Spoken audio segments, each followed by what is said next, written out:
প্রিয় দর্শক, আসসালামু আলাইকুম। দুয়ারাবাজার উপজেলা ১ নং বাংলাবাজার ইউনিয়ন ৩০৭০ কোট কলাউড়া রাঙ্গাউটি গ্রামে একটা অসহায় পরিবার আমরা এখানে আসছি। আপনারা সবাই দেখবেন বিস্তারিত তাদের পরিবারের কি অবস্থা আমরা এখন দেখবো। আসেন যে আসলে এই ফ্যামিলিটা অত্যন্ত খুবই অসহায় এবং এই যে একটা টিনের ঘর দেখতেছেন, চতুর্দিকে আসমান দেখা যাইতেছে ফুট দিয়ে, যে আসলে খুবই কষ্টে আছে তাদের অসহায় মানুষ একদম।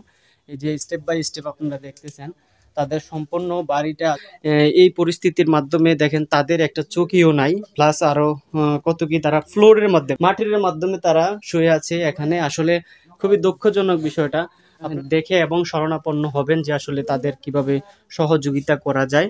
দর্শক, আমরা এখন এই ঘরটা যে দেখছি ওনার সাথে আমরা আলাপ করবো যে আসলে তাদের এই পরিবারটার সাথে। যে আসসালামু আলাইকুম, আপনি ভালো আছেন? ভালো আছি।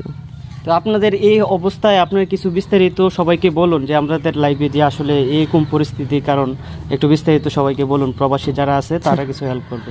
আচ্ছা, আসসালামু আলাইকুম। আপনারা ভালো আছেন? আমি কিছু আমার চলার কষ্টটা আমি আপনার কাছে কইতে আসছি। আমার বাচ্চা কাচ্চা অনেক কষ্টে আমি চলতে আছি। আমার ঘর নাই, দুয়ার নাই, বর্তমানে আমার অনেক কিছুই নাই ধরতে গেলে। বাচ্চা কাচ্চা দিলে অনেক কষ্টে আমি কাম কাজ করে চলতে আছি। আপনি বর্তমানে অসুস্থ? একবার আমি অসুস্থ, কোমরের সমস্যা। আচ্ছা আচ্ছা।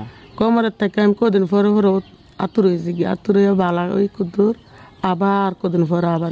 আপনার ছেলে মেয়ে কতজন? ছোট বড় তারা 7 জন। 7 জন না? কেউ দেখাশোনার কোনো পরিকল্পনা নাই? না না, তারা সব ছোট ছোট।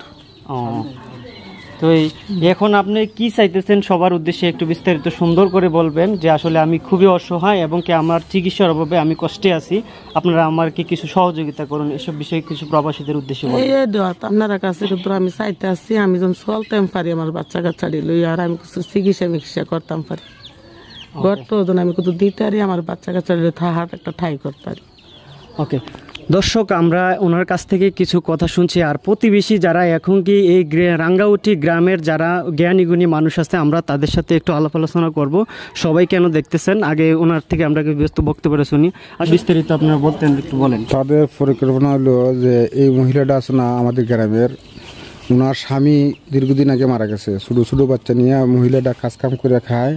মানে বর্তমানে আমি শুনতেছি উনি খুবই অসুস্থ, মনে হয় কিডনির সমস্যা আছে।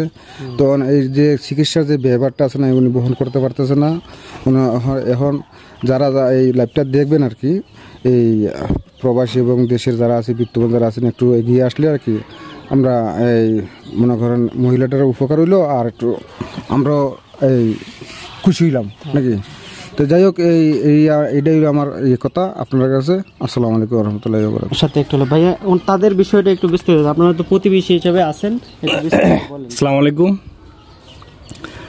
এটা হচ্ছে মরহুম রমিজ আলী সাহেবের স্ত্রী। আমরা দীর্ঘদিন, ওনার স্বামী মারা গেছে দীর্ঘদিন, আজকে প্রায় এই 20-25 বছর হবে। তো এই প্রায় সময় উনি কিন্তু আসলে কিন্তু উনি অসহায়, ওনার বাচ্চা প্রায় 5-7 জন বাচ্চা আছে। তো আমরা গ্রামবাসী থেকে আমরা অনেক সময় তাদেরকে দেখাশোনা করি। উনি বিগত প্রায় আরও 2-3 বার অসুস্থ হয়েছে। আমরা আমাদের গ্রামবাসী বা আমাদের এলাকার যারা প্রবাসী আছে বা বাজার হাট থেকে টাকা পয়সা উঠে আমরা কিছু চিকিৎসা করছি। এখন দেখা গেছে একজন মানুষ এখন বিশাল ব্যয়বহুল টাকা পয়সা লাগে। তো এখন দেখা গেছে যে এগুলো তো আর আপনার এই যে 10 টাকা 20 টাকা 2,000 5,000 টাকা দিয়ে হয় না, এগুলো টাকা ব্যয়বহুল টাকা লাগে। যারা দেশে বিদেশে যারা আছেন, বাংলাদেশের বিভিন্ন অঞ্চলে যারা আছেন, আমরা আমাদের সবার কাছে অনুরোধ, আপনারা সবাই সার্বিক সহযোগিতা করেন যেন ওনার ওই মহিলাটারে আমরা সুন্দর করে ভালো একটা চিকিৎসা স্থায়ীভাবে করতে পারি। আপনারা সবাই সার্বিক সহযোগিতা করবেন, সবাই দোয়া করবেন এই ওনার বাচ্চার জন্য, ওনার জন্য। আর সবাই টাকা পয়সা দিয়ে সার্বিক সহযোগিতা করবেন। আর উনি যেন চলতে পারে, তাও ওনার বড় একটা অ্যামাউন্টের ব্যবস্থা আপনারা করবেন। সবাইকে ধন্যবাদ। আসসালামু আলাইকুম রহমতুল্লাহি ওয়া বারাকাতুহু। সো প্রিয় দর্শক, আপনারা দেখতে পাইতেছেন যে আসলে আমরা খুবই সুন্দরভাবে কথা শুনছি তাদের। আর একটু ওনার সাথে শুনলে আসলে তাদের ব্যাপারে একটু বিস্তারিত বলেন তো। আসসালামু আলাইকুম রহমতুল্লাহ বারাকাতুহু। আসলে রমিজ আলী আমার ছোট ভাই, তবু আমিও অসহায়, এই কারণে মনে করেন আমি কোনো তার সাহায্য সহায়তা করতে পারি না।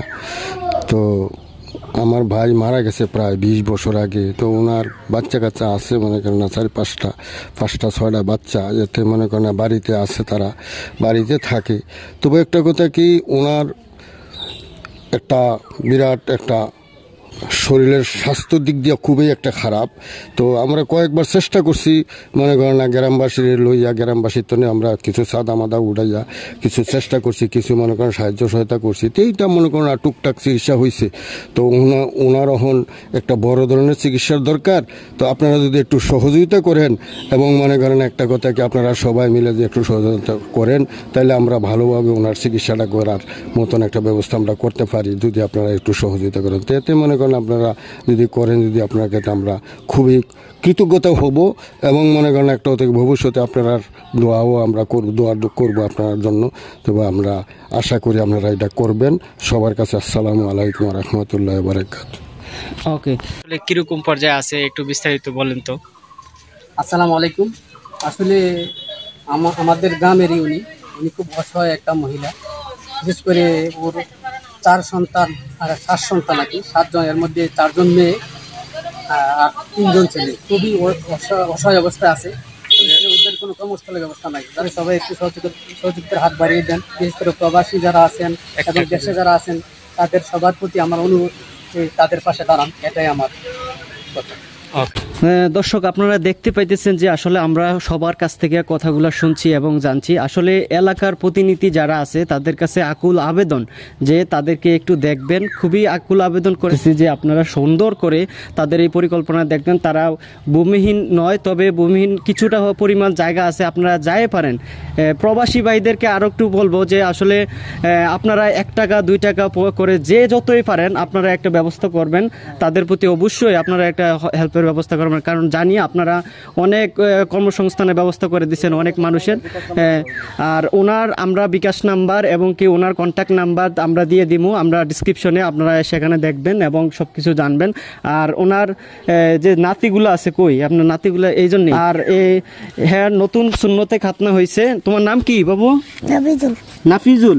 আচ্ছা, তুমি পড়াশোনা করো না? আচ্ছা, দেখ। তো দর্শক, ওনার নতুন সুন্নতে খাতনা হয়েছে, এটাও সবাই দেখবেন। আসলে যে সুন্দরভাবে আপনারা দেখছেন এই পরিকল্পনাটা, যে এত সুন্দর একটা আয়োজনের মাধ্যমে সবাই মিটিং বৈশা আলাপ আলোচনা করছে। আমরা আপনাদের কাছে শরণাপন্ন হিসাবে দেখতে চাই। আপনারা অবশ্যই সর্বোচ্চ সহযোগিতা করবেন। আর আমরা চাই যে ভিডিওটা সব জায়গায় শেয়ার করে দিবেন, দূর দূরান্তের যত মানুষ আছে সেই ভিডিওটা জায়গায় পৌঁছায় এবং কি 1 টাকা 2 টাকা করে আপনারা তাদেরকে সহযোগিতা। ওকে, সবাই ভালো থাকবেন।